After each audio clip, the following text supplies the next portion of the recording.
সুপ্রিয় দর্শক, এই মুহূর্তের সবথেকে বড় খবর। দর্শক, লোকসভা নির্বাচনের পর এই প্রথম চলছে সংসদে অধিবেশন। আর এই অধিবেশনে এবার কিন্তু প্রবল শক্তিশালী বিরোধী জোট ইন্ডিয়া। আর ইন্ডিয়া জোটের পক্ষে বলতে ওঠে মোদি সরকারকে একেবারে বেনজির ভাষায় আক্রমণ করছিলেন তৃণমূলের second in command Abhishek Bandyopadhyay. আর এবারের সংসদে কিন্তু উপস্থিত ছিলেন কলকাতা হাইকোর্টের প্রাক্তন বিচারপতি তথা তমলুক লোকসভা কেন্দ্রের বিজেপি সাংসদ অভিজিৎ গঙ্গোপাধ্যায়। দর্শক, আপনারা সকলেই জানেন এই প্রাক্তন বিচারপতি অভিজিৎ গঙ্গোপাধ্যায়ের হাত ধরেই রাজ্যে শিক্ষক নিয়োগ দুর্নীতির পর্দাফাঁস হয়েছিল। আর এই শিক্ষক নিয়োগ দুর্নীতি কাণ্ডে নাম জড়িয়েছিল তৃণমূলের সেকেন্ড ইন কমান্ড অভিষেক বন্দ্যোপাধ্যায়ের। লিপস অ্যান্ড বাউন্সের সূত্র ধরেই কিন্তু অভিষেক বন্দ্যোপাধ্যায়ের নাম জড়িয়েছিল এই শিক্ষক নিয়োগ দুর্নীতি কাণ্ডে। আর এবার খোদ পার্লামেন্টে অভিষেক ব্যানার্জিকে গ্রেপ্তারের দাবি তুলল বিজেপি, জানিয়ে সংসদে একেবারে শোরগোল পড়ে গিয়েছে। কি হয়েছে দর্শক এক্স্যাক্টলি ডিটেলসে আজকের এই প্রতিবেদনে আপনাদেরকে জানাবো। খুবই গুরুত্বপূর্ণ প্রতিবেদন, আপনাদের সকলকে শেষ পর্যন্ত দেখার অনুরোধ রইল।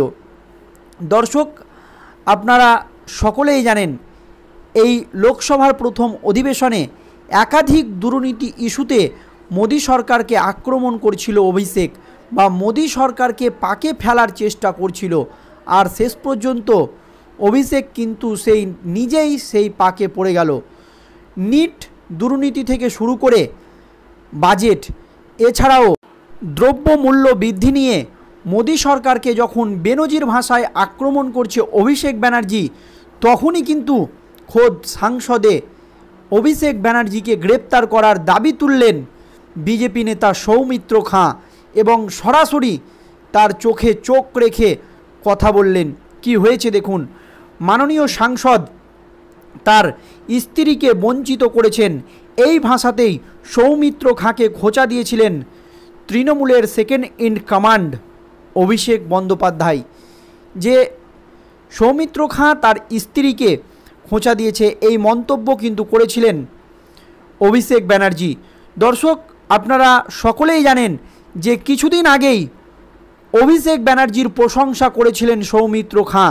তখন কিন্তু একটা জল্পনা গোটা রাজ্য রাজনীতিতে তৈরি হয়েছিল যে এবার কি সৌমিত্র খাঁ বিজেপি তৃণমূল কংগ্রেসে যোগ দিতে চলেছে। আর এরপরই কিন্তু বিস্ফোরক সৌমিত্র খাঁ। আর এবার সেই সাংসদই সরাসরি পার্লামেন্টে অভিষেক বন্দ্যোপাধ্যায়কে গ্রেপ্তারের দাবি জানালেন এই বিজেপি সাংসদ সৌমিত্র খাঁ। তার বিস্ফোরক অভিযোগ যে 5,000 কোটি টাকার দুর্নীতির সঙ্গে যুক্ত তৃণমূল সাংসদ। তিনি একেবারে চোখে চোখ রেখে পার্লামেন্টে বলেন যে তৃণমূলের সেকেন্ড ইন কমান্ড 5,000 কোটি টাকার দুর্নীতির সঙ্গে যুক্ত, তাকে গ্রেপ্তার করা উচিত বা ওকে গ্রেপ্তার করা উচিত, জানিয়ে সংসদে একেবারে হই হট্টগোল বেঁধে যায়। এই আবহে শুক্রবার সংসদে বক্তব্য রাখতে গিয়ে কার্যত অভিষেককে একেবারে চাঁচা ছোলা ভাষায় জবাব দেয় বিজেপির সাংসদ সৌমিত্র খাঁ। একই সঙ্গে বাংলার তৃণমূল সরকারের দিকেও আঙুল তুলেন তিনি। সৌমিত্র খাঁ এদিন বলেন, অভিষেককে বলছি, তিনি একেবারে সরাসরি তার চোখে চোখ রেখে বলেন যে অভিষেককে বলছি, আপনি আয়নার সামনে গিয়ে দাঁড়ান, দেখুন লিপস অ্যান্ড বাউন্স নিয়ে জবাব দিতে হবে। তিনি পরিষ্কার অভিষেককে বলেন যে লিপস অ্যান্ড বাউন্সের সিইও ছিলেন তিনি, আর এই নিয়ে তাকে জবাব দিতে হবে। সৌমিত্র খাঁ আরও দাবি করেন, কেন্দ্রীয় সরকার যে সমস্ত ফান্ড পাঠাচ্ছে তার তদন্ত হওয়া দরকার। বাংলায় এত দুর্নীতি হচ্ছে তার খোঁজ কেউ নেয় না বা খোঁজ নেওয়ার নেই, পরিষ্কার বলে দেন সৌমিত্র খাঁ। তবে বিষ্ণুপুরের সাংসদের অভিযোগ 5,000 থেকে 10,000 রোহিঙ্গা ঢুকেছে বাংলায়, এটা শুধুমাত্র পশ্চিমবঙ্গের জন্য নয়, গোটা দেশের জন্য বিপজ্জনক। গোটা বিশ্বের ঠেকা নিয়ে রেখেছে মমতা বন্দ্যোপাধ্যায়। বিরোধী দলনেতার ওপরও হামলা হচ্ছে, এই মন্তব্য করেন বিজেপি নেতা সৌমিত্র খাঁ। সৌমিত্র খাঁয়ের এই মন্তব্যের কড়া প্রতিক্রিয়া দিলেন তৃণমূল সাংসদ শান্তনু সেন। সৌমিত্র খাঁকে কটাক্ষ করে বলেন, হারতে হারতে কোনো রকমে জিতেছে সৌমিত্র। তিনি সমালোচনা করছে অভিষেক বন্দ্যোপাধ্যায়ের, যিনি 7,20,000 ভোটে জিতেছেন। সৌমিত্র খাঁ, সতর্ক থাকুন, নিজের দিকে তাকিয়ে দেখুন, এমনই মন্তব্য করেন তৃণমূল সাংসদ শান্তনু সেন।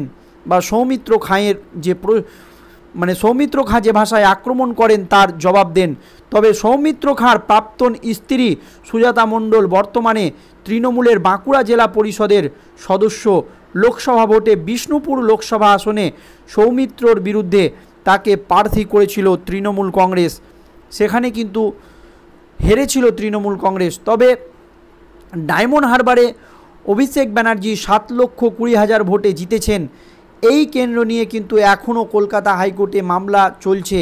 বা ডায়মন্ড হারবার কেন্দ্রের যে বিজেপি সাংসদ, তিনি কিন্তু কলকাতা হাইকোর্টে ইতিমধ্যে পিটিশন দাখিল করেছেন এবং এই বিষয় নিয়ে কলকাতা হাইকোর্টের প্রধান বিচারপতি কিন্তু কঠোর পদক্ষেপ নিয়েছে। দর্শক, কথা আপনারা সকলেই জানেন এবং আপনারা জানেন যে এই ডায়মন্ড হারবার কেন্দ্রে 7 লক্ষ ভোটে জয় নিয়ে একেবারে রাজ্য রাজনীতিতে তোলপাড় পড়ে গিয়েছিল। কারণ বিজেপির প্রার্থী বা ডায়মন্ড হারবারের বিজেপি প্রার্থী অভিযোগ করেছিল যে গণনা কেন্দ্রেও কিন্তু ব্যাপক কারচুপি করা হয়েছে এবং বিভিন্ন জায়গায় ডায়মন্ড হারবার কেন্দ্রে মানুষকে ভোট দিতে দেওয়া হয়নি, এই মারাত্মক অভিযোগ কিন্তু এনেছিলেন। সেই জন্যই 7,20,000 ভোটে জিতেছেন অভিষেক ব্যানার্জি। আর এই আবহে পার্লামেন্টে একেবারে সৌমিত্র খাঁ সরাসরি বলে দিলেন যে অভিষেককে বলছি, আপনি আয়নার সামনে দাঁড়ান এবং দেখুন, লিপস অ্যান্ড বাউন্স নিয়ে জবাব দিতে হবে। সৌমিত্র খাঁ আরও দাবি করেন, কেন্দ্রীয় সরকার যে সমস্ত ফান্ড পাঠাচ্ছে তার তদন্ত হওয়া দরকার। বাংলায় এত দুর্নীতি হচ্ছে তার খোঁজ কেউ নেয় না।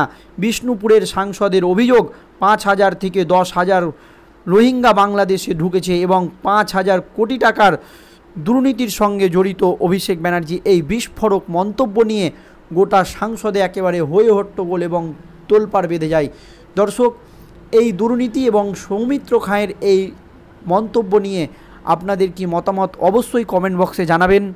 ধন্যবাদ।